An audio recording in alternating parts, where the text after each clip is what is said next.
ഈ യാത്രയിലെ മനോഹാരിതയും എന്റെ വോയിസും തമ്മിൽ യാതൊരു മാച്ചുമില്ല എന്നുള്ള പൂർണ്ണ ബോധ്യത്തോടു കൂടി തന്നെയാണ് ഞാൻ ഇതിന് വോയിസ് ഓവർ കൊടുക്കുന്നത്. കാരണം അവിടെയുള്ള ദൃശ്യങ്ങളും അതിലെ ആ ദൃശ്യത്തിന്റെ മനോഹാരിതയും ഞാൻ എന്റെ എന്റെ മനസ്സിൽ ഉൾക്കൊണ്ട ആ ഒരു ഫീൽ നിങ്ങളിലേക്ക് എത്തിക്കാൻ കൊണ്ട് പറ്റുമോ എന്നറിയില്ല എങ്കിലും ഞാൻ ഒരു ശ്രമം എന്ന നിലയിൽ എടുത്തതാണ്. ഈ ഒരു യാത്ര ഹൊക്കനക്കൽ എന്ന് പറയുന്ന സ്ഥലത്തേക്കുള്ളതാണ്. ഈ ഹൊക്കനക്കൽ എന്ന് പറയുന്നത് ചെറുതും വലുതുമായിട്ടുള്ള ഒരുപാട് വെള്ളച്ചാട്ടങ്ങൾ നിറഞ്ഞൊരു സ്ഥലമാണ്. 2001 കോയമ്പത്തൂർ താമസിക്കുന്ന സമയത്താണ് ഞാൻ ഈ ഒരു സ്ഥലത്തിനെ പറ്റിയിട്ട് അറിയുന്നത്.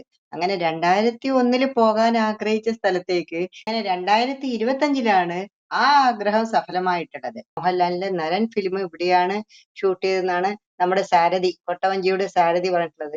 അതിൽ ചെറിയ റോളിൽ അഭിനയിച്ച ഒരു ചെറിയ കുഞ്ഞ് ആക്ടറും കൂടിയായിരുന്നു നമ്മുടെ കൂടെ ഉണ്ടായിരുന്ന നമ്മുടെ കൊട്ടവഞ്ചിയുടെ സാരഥി. നമ്മുടെ യാത്ര തുടങ്ങിയിട്ടുള്ളത് ഏർക്കാട്, സേലം, അതുപോലെ ഹൊക്കനക്കൽ, അങ്ങനെയാണ് നമ്മൾ പോയിട്ടുണ്ടായിരുന്നത്. ആ ഒരു ഉച്ച സമയത്തായിരുന്നു എത്തിയിട്ടുണ്ടായിരുന്നത്. അത് വെയിലിന്റെ ചൂട് അതിന്റെ ഏറ്റവും മാക്സിമത്തിൽ എത്തിയിരിക്കുന്ന സമയത്തായിരുന്നു അവിടെ നമ്മൾ ഭക്ഷണം കഴിച്ചിട്ട് കയറിയിട്ടുണ്ടായിരുന്നത്. അത് കയറുന്നത് പറയുന്നത് കൊട്ടവഞ്ചി എന്നിട്ടുള്ളതായിരുന്നു. കൊട്ടവഞ്ചിനെ പറ്റി കേട്ടിട്ടുണ്ട്, ഇതുവരെ പോയിട്ടില്ല. ഞാൻ അതിൽ ഇതുവരെ പോയിട്ടുണ്ടായിരുന്നു. നമ്മളാരും തന്നെ ഇതുവരെ പോയിട്ടുണ്ടായിരുന്നില്ല. ഞാൻ ഇങ്ങനെ കൊട്ടവഞ്ചി കാണുന്ന സമയത്തൊക്കെ ഞാൻ വിചാരിക്കാറുണ്ട്, ഈ വട്ടളം പോലെയുള്ള ഇത്രയോണ്ട് ചെറിയ സാധനത്തിൽ എങ്ങനെയാണാവോ ആൾക്കാർ ഇത്രയും ധൈര്യത്തിൽ കയറി അതിൽ ഇരുന്നിട്ട് പോകുന്നത് ഞാൻ എപ്പോഴും വിചാരിക്കാറുണ്ട്. പക്ഷേ അവിടെ എത്തിയപ്പോഴല്ല, അതിന് മുൻപ് തന്നെ നമ്മളോട് പറഞ്ഞിട്ടുണ്ടായിരുന്നു കൊട്ടവഞ്ചിയിലാണ് യാത്ര ഉണ്ടാവുക എന്നുള്ള കാര്യങ്ങളൊക്കെ നമ്മൾ അറിഞ്ഞിട്ടുണ്ടായിരുന്നു. മുൻപ് തന്നിട്ടുണ്ടായിരുന്നു ഇങ്ങനെയാണ്, ഇതിലായിരിക്കും ഉണ്ടാവുക എന്നുള്ളത്. അങ്ങനെ നമ്മൾ 4 പേരും അവർ തുഴയുന്നയാൾ നമ്മുടെ സാരഥിയും ഇതിലേക്ക് കയറുന്നു. അങ്ങനെ നമ്മുടെ ഫുൾ ഗ്യാങ് ഓരോരുത്തരായിട്ട് വെയിറ്റ് ചെയ്തു നമ്മൾ അവിടെ അതിലേക്ക് കയറുന്നു. ഈ കൊട്ടവഞ്ചിന്റെ അതിന്റെ അടിവശം ടാറ് ഉരുക്കിയിട്ട് തേച്ചിട്ട് അതിങ്ങനെ നല്ല മിനുസാക്കി നല്ലൊരു ബ്ലാക്ക് കളറിലായിരിക്കും ഉണ്ടാവുക. അതറിയായിരിക്കുമല്ലോ. അപ്പം അതിന് ഏകദേശം അവർ പറഞ്ഞിട്ടുണ്ടായിരുന്നു ഒരു 10,000 റുപ്പീസ് അതുണ്ടാക്കാൻ ഒരു 10,000 റുപ്പീസ് വേണ്ടി വരും. അത് മാക്സിമം ഒരു വർഷം കഷ്ടി ഉപയോഗിക്കാനേ പറ്റുള്ളൂ. അടുത്ത വർഷം ആകുമ്പോഴേക്കും പിന്നെ പുതിയത് ഉപയോഗിക്കേണ്ടി വരും. പക്ഷെ ഇതിൽ നമ്മൾ ഇരുന്ന സമയത്തും വെള്ളം കയറുന്നുണ്ടായിരുന്നു. അടിയൊക്കെ ഡ്രസ്സൊക്കെ നനഞ്ഞിട്ടുണ്ടായിരുന്നു. ഈ അടിയിലേക്കൂടി വെള്ളം കയറിയിട്ട് ഡ്രസ്സൊക്കെ നനഞ്ഞിട്ടുണ്ടായിരുന്നു.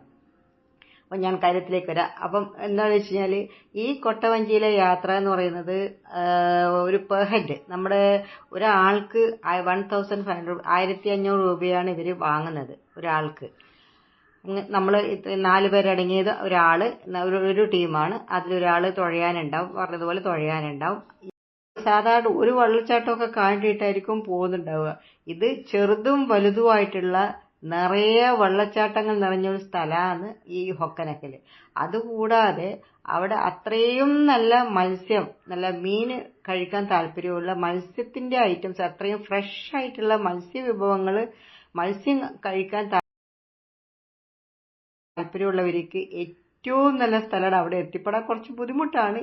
കുറച്ച് മുന്നോട്ട് പോയി കഴിഞ്ഞാൽ, നമ്മളിങ്ങനെ പോയിക്കൊണ്ടിരിക്കുന്ന സമയത്ത് മുന്നോട്ട് പോയി കഴിഞ്ഞു കഴിഞ്ഞാൽ അതിഭീകരമായ വെള്ളച്ചാട്ടം തന്നെ പറയാം. ആ ഭാഗത്തേക്ക് നമുക്ക് അങ്ങോട്ടേക്ക് പോകാൻ പറ്റില്ല. അവിടെ നമ്മളെ കൊണ്ടുപോയില്ല.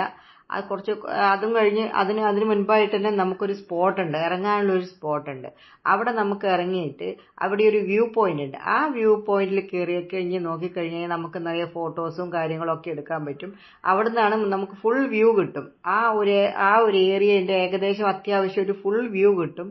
അവിടെ നമുക്ക് താഴെ ഇറങ്ങിയിട്ട് ചെറിയ ചെറിയ വെള്ളച്ചാട്ടങ്ങളും കാല് വെച്ചിട്ട് ഇറങ്ങി നിൽക്കാനുള്ളതും ഒക്കെ ആയിട്ടുള്ള ആ ചെറിയ വെള്ളച്ചാട്ടങ്ങളും കാര്യങ്ങളും ഒക്കെ ആയിട്ട് അവിടെ ഇറങ്ങി നിന്ന് കുറച്ച് കാര്യങ്ങൾ നമ്മൾ റിഫ്രഷ്മെന്റ് ഒക്കെ ഉണ്ട്. വീഡിയോ ഇഷ്ടമായാൽ ലൈക്കും ഷെയറും സബ്സ്ക്രൈബും ചെയ്യാൻ മറക്കല്ലേ.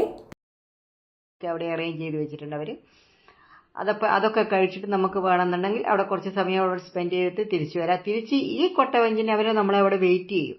അവിടെ വെയിറ്റ് ചെയ്തിട്ട് ഈ കൊട്ടവഞ്ചി കയറിയിട്ട് തന്നെ നമ്മുടെ കൊട്ടവഞ്ചി കയറിയിട്ട് തന്നെ തിരിച്ചു വരാം. അപ്പോഴടുത്ത യാത്ര ഇങ്ങോട്ടേക്കായാലോ? ഹൊക്കനക്കൽ എന്നുള്ള സ്ഥലവും അതിലെ ദൃശ്യങ്ങളും അവിടെയുള്ള മത്സ്യവിഭവങ്ങളും ഒക്കെ കഴിച്ച് സന്തോഷത്തോടെയും സമാധാനത്തോടെയും ഇഷ്ടത്തോടെയും സ്നേഹത്തോടെയും മടങ്ങാം.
വീഡിയോ നിങ്ങൾക്ക് ഇഷ്ടപ്പെട്ടു എന്ന് കരുതുന്നു.